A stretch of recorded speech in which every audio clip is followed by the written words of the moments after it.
urantiza amashati gutyo.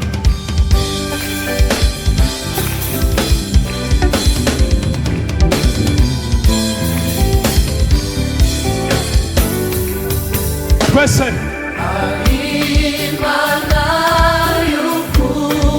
komeza kunyobora, urancishe mu nzira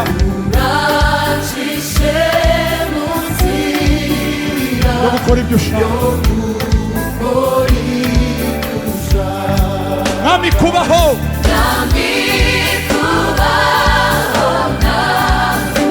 binteye ubwoba,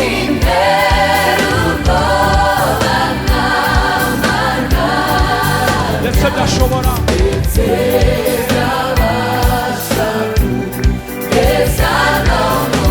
twese tuzamura ibiganza.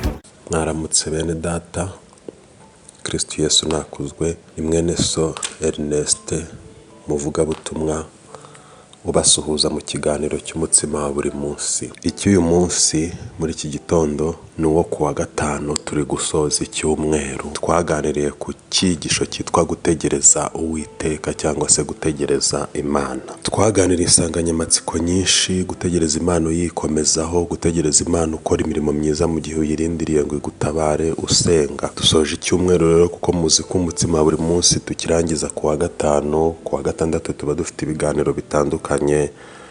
Twavuga nk'ikiganiro weekend n'Imana, ikiganiro cyiza ndakigukundishije, ndetse n'ubushakashatsi dukora buri munsi. Tugira ibiganiro dukora kuri televiziyo aho dufatanya na Jimmy Inspire Ministries, aho dukora ubushakashatsi tugakora ikiganiro ku yicano, tugashyiraho ubushakashatsi butandukanye bwo kugufasha muri uru rugendo. Kandi yicano tuyinyuzaho ibyigisho live, ivugabutumwa rikorerwa hirya no hino mu gihugu, mu nsengero. Ibi byose bigamije kugukebura no kugukangura kugira ngo wongere wikomeze ku Mana. Mwene data rero uri mu nyumva, ni byiza kumva ubu butumwa, kubusangiza bene so, kuburayikinga, kwiyandikisha kwicano, ukajya ugezwaho ibi byigisho umunsi ku munsi, kuko nta muntu wakura atariye. Iyo utarya uragwingira.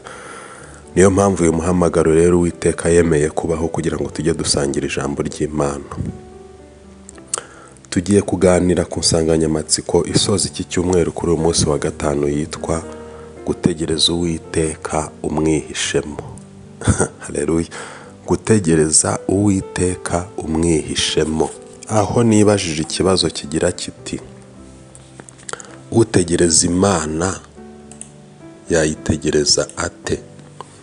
Ndasubiza ngo utegereza Imana agomba kugira aho yihisha, kubera ko rero ariyo bosi w'ibintu byose, umuremyi wa byose, umunyembaraga uruta abandi. Umuririmbyi yarabiririmbye neza ngo ni inyamibwa iruta abami inzovu. Niyo mpamvu kumwihishamo ari byiza, aho kugira ngo ujye kwihisha ahandi, ahubwo ugategereza Uwiteka umwihishemo, ugategereza bya bintu byose yavuganye nawe ku murongo, ukabitegereza ariko unamwihishemo. Uhise umbaza ikibazo utese kubera iki tugomba kwihisha? Kuki tutategereza Imana twanitse agatuza cyangwa duteze umutwe ko ari Imana ikomeye? Turi abasirikare. Umuririmbyi yarabiririmbye aravuga ngo turi abasirikare benshi, ngo twogejwe mu maraso y'umwami wacu Yesu Kristo, ari nawe utuyoboye, niwe mugabo wacu turangaje imbere. Rero tagitike zo kurwana intambara harimo kurasa umwanzi, ariko hakaba no kwihisha. Iyi ndirimbo twatangije iravuga ngo muri iyi si huzuye umuruho n'amaganya, icyo nkeneye cyose simpera ko nkibona. Uko turwana niko n'umwanzi arwana. Satani ararwana, arwanisha ibyaha, arwanisha indwara z'ibyorezo, amakuba n'ibindi bitandukanye, ibigeragezo bitandukanye. Igisubizo rero ni ukwihisha, ukarasa umwanzi mu isengesho, mu gukiranuka, ariko ukanihisha mu Mana, kuko Imana igitubera ingabo idukingira iyo mitego yose. Reka nkubwire ko rero udashobora gutegereza Imana utihisha, udashobora kurwana intambara nziza utazi kwihisha. Kandi uburyo bwo kwihisha dufite ni ubu ngubu, ni ubwo kwihisha muturwanirira ari we Uwiteka. Iyi nsanganyamatsiko ndayigutuye muri iki gitondo, yo kurindira iby'Imana yavuganye nawe ariko uyihishemo, iguhisha ubusinzi, iguhisha ubusambanyi, iguhisha ibyaha byateye, indwara z'ibyorezo zateye n'ibindi byinshi. Guhaye ikaze muri iki kiganiro aho tugiye gusoma ijambo ry'Imana tukariganiriramo tugasenga. Turasoma Zaburi ya 91 kuva ku murongo wa mbere kugeza ku wa 6. Zaburi ya 91 kuva ku murongo wa mbere kugera ku wa 6. Dusome mu izina rya Yesu Kristo. Uba mu rwihisho rw'isumba byose azahama mu gicucu cy'ishobora byose.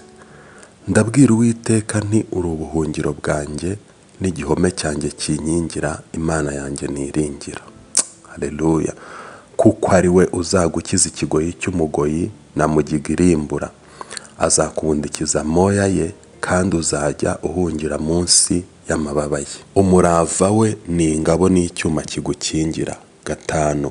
Igiteye ubwoba cya nijoro ntikizagutinyisha, cyangwa umwambi ugenda ku manywa. 6. Cyangwa mugiga igendera mu mwijima, cyangwa kurimbura gutsemba ku manywa y'ihangu. Akira neza ijambo ry'Imana. Nigeze mbaza umuntu w'umuhanga ahantu umwuka ahumeka ubitse arahabura. Mubaza umuntu urwaye uri kuri bomboni impamvu ayijyaho kandi yahumekaga arabiyoberwa. Nigeze mbaza umuntu aho umuyaga ubitse wari uri kumbwira ngo Imana ntibaho. Mu kanya narindi kumva amakuru muri Venezuela habaye umutingito. Nigeze mbaza umuntu umutingito bawukorera hehe, arahayoberwa. Imyuzure igiba, amazi agatungurana akica abantu, ibyorezo biraza. Nigeze mbaza umuntu ukuntu covid yaje, abantu bamwe bagapfa bagasigara, ayoberwa igisubizo. Nyuma rero y'ibintu byose tubona, niko Dominique Nick yaririmbye ngo mu buzima hari ibintu byinshi tubona tukajya tubifata nk'ibisanzwe. Izuba rikava ukagira ngo ni ibisanzwe ngo byikoze, imvura ikagwa bigasimburana ukagira ngo byikoze, ukatsa imodoka ukava hano cyangwa aho uri ukajya ku kazi cyangwa mu bikorwa bitandukanye, ukagerayo ukongera ukagaruka. Wacana televiziyo ukabona hari umuntu we wayakije nkawe, aragenda ntiyagaruka, ayiroha muri borudire, agonga ipoto, ibintu nk'ibyo bitandukanye. Ukumva ari ibintu bisanzwe, ukavuga ngo niko byari bikwiye kugenda. Ukabona urahembwe nyuma y'ukwezi, hari umuntu urwaye stroke utagikora, ukavuga ngo ni umutwe wanjye, ngo twarize. Nibajije umuntu wakwiga ku buryo yarinda ubuzima bw'100% akabaho. Ndabaza mbura umuntu washobora kubaho atyo. Mbonye n'uwagerageza mbura umuntu wakwanga gushiramo umwuka. Nashakishije uwakwanga gushiramo umwuka ndamubura.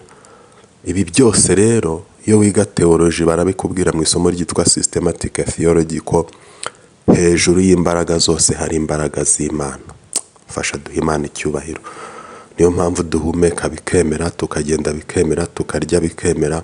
Hari abantu baba kwa muganga badashobora kwituma no kwihagarika, ariko twebwe dufite Uwiteka ukora ibyo. Kwezi kugashira ugahembwa, ukabyara bikemera.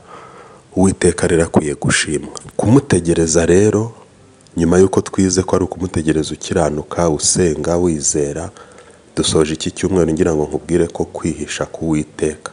Bibiliya irabivuga neza ngo guhungira ku Uwiteka kugira umumaro kurusha kwiringira abakomeye. Gutegereza Uwiteka umwihishemo ni byiza. Akumenyera ubuzima, akakumenyera imibereho. Kwihisha mu Uwiteka harimo kubasha gusenga. Kwihisha mu Uwiteka harimo kugira amahoro.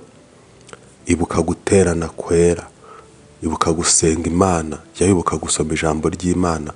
Jya wibuka gushimira Uwiteka ko akurinda, akakurindira umuryango n'igihugu n'itorero. Fatanya nanjye duha Imana icyubahiro ko yabanye natwe muri iki cyumweru muri iri vugabutumwa.